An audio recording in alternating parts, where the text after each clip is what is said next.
Restart, restart, restart. Really start saying this what in your life if you are facing failure.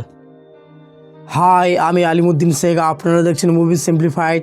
গত রাতে ভিদু বিনোদ চোপড়া স্যারের directional movie 12 fail দেখলাম, যেটা 2019 সালের অনুরাগ পাঠকের লেখা 12 ফেল বই থেকে নেওয়া হয়েছে আইপিএস অফিসার মনোজ কুমার শর্মায়ের রিয়েল লাইফ বেস করে। কিছু কিছু মুভি হয় যেগুলো আমরা যতক্ষণ দেখি ততক্ষণ ভালো লাগে এবং তারপর ভুলে যাই।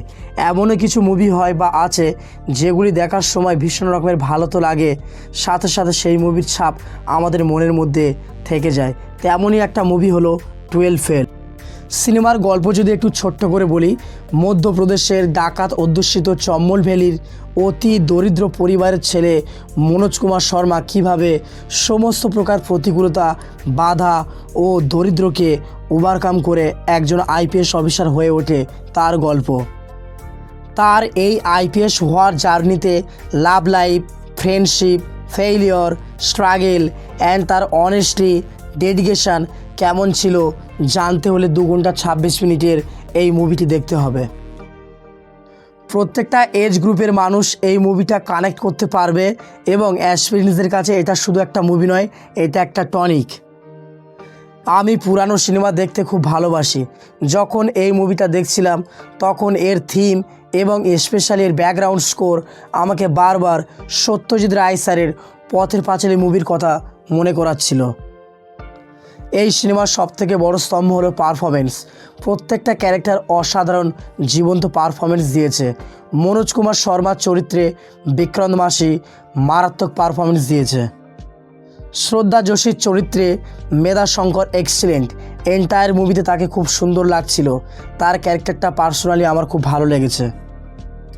মনোজ শর্মার বন্ধু প্রীতম পাণ্ডের চরিত্রে আনন্দ যোশী সুপারব এবং মেন্টর ও বন্ধু গৌরী ভাইয়ার চরিত্রে আংশমান পুষ্করকে নিয়ে কিছু বলার নেই।